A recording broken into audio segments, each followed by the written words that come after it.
आज आपके बीच में यहां भारत के अनुभव जरूर शेयर करना चाहूंगा। आज भारत दुनिया के टॉप सिविल एविएशन इकोसिस्टम में से एक मजबूत पिलर बना हुआ है। हमारे यहां सिविल एविएशन सेक्टर की ग्रोथ अभूतपूर्व है।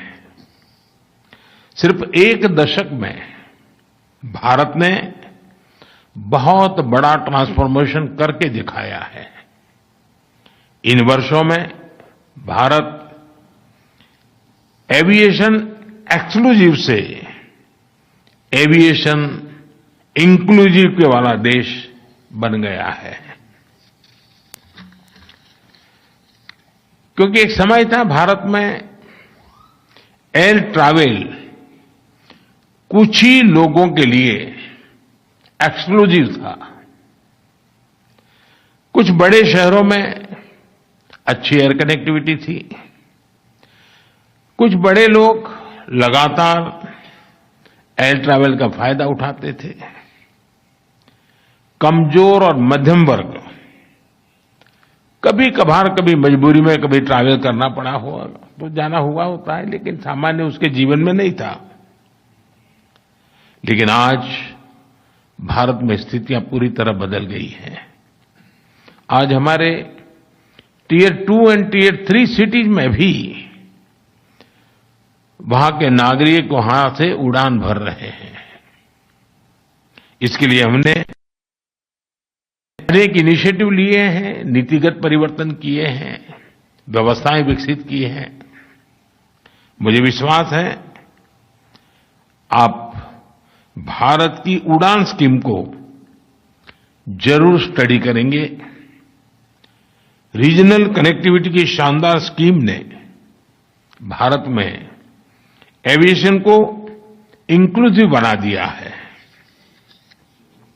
इस स्कीम ने एयर ट्रैवल को भारत के छोटे शहरों और लोअर मिडिल क्लास तक पहुंचा दिया है। इस स्कीम के तहत अभी तक 14 मिलियन पैसेंजर्स ट्रैवल कर चुके हैं। इनमें से लाखों लोग ऐसे हैं जिन्होंने पहली बार अंदर से हवाई जहाज को देखा है। उड़ान योजना से जो डिमांड क्रिएट हुई है, उससे अनेक छोटे शहरों में नए एयरपोर्ट बने हैं, सैकड़ों नए रूट्स बने हैं। आप जानकर हैरान होंगे, और जैसा नायडू जी ने बताया, 10 साल में भारत में एयरपोर्ट्स की संख्या डबल हो गई है। और भी काम पर हम बहुत तेजी से आगे बढ़ रहे हैं। एक तरफ हम छोटे शहरों में एयरपोर्ट्स बना रहे हैं, दूसरी तरफ बड़े शहरों के एयरपोर्ट्स को और आधुनिक बनाने की दिशा में हम तेजी से काम कर रहे हैं। भविष्य का भारत एयर कनेक्टिविटी के मामले में दुनिया के सबसे कनेक्टेड रीजन में से एक होने वाला है। इसका एहसास हमारी एयरलाइंस को भी है। यही कारण है कि भारत के एयरलाइंस ने 1200 से ज्यादा नए एयरक्राफ्ट के ऑर्डर दिए हैं। सिविल एविएशन की ग्रोथ प्लेन्स और एयरपोर्ट तक सीमित नहीं है। भारत में एविएशन सेक्टर जॉब क्रिएशन को भी गति दे रहा है। Skilled pilots, crew members, engineers, ऐसी अनेक जॉब्स क्रिएट हो रही हैं। Maintenance, repair and overhaul, MRO services को बल, उस दिशा में भी हम एक के बाद एक निर्णय करके आगे बढ़ रहे हैं। एक प्रकार से यहां सिविल एविएशन सेक्टर के जो ब्राइटेस्ट माइंड्स हैं वो हमारे बीच में है।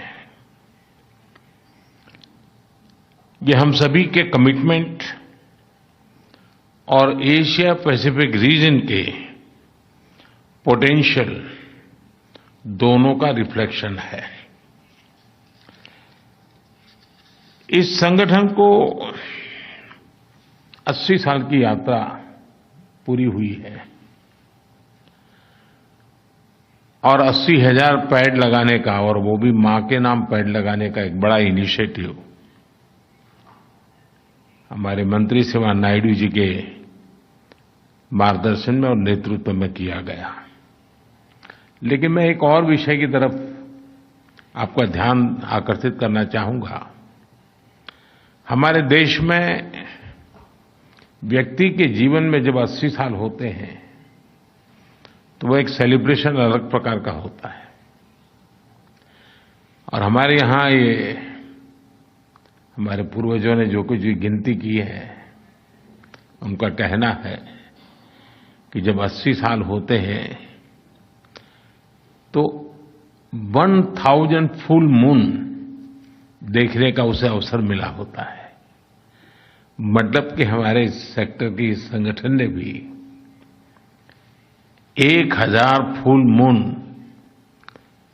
के दर्शन किए हैं और एक प्रकार से उड़ान भर करके उसको निकट से देखने का भी अनुभव प्राप्त किया है। तो इस अर्थ में भी ये 80 साल की यात्रा एक यादगार यात्रा, सफल यात्रा, अभिनंदन की योग्य यात्रा है।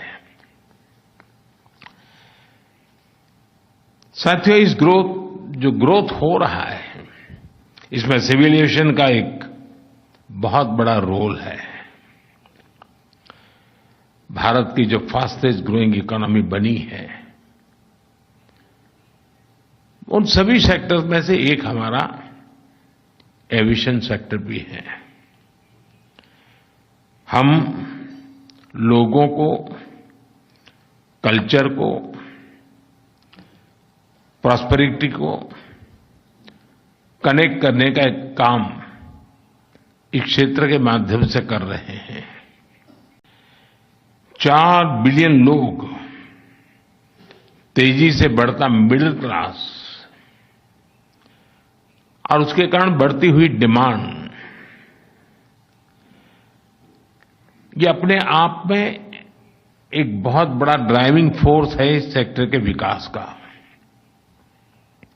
इस रीजन में नेटवर्क ऑफ अपॉर्चुनिटीज क्रिएट करने के लिए एक लक्ष्य को लेकर के हम आगे बढ़ रहे हैं। और ऐसा नेटवर्क जो इकोनॉमिक ग्रोथ को ड्राइव करेगा, इनोवेशन को बढ़ावा देगा,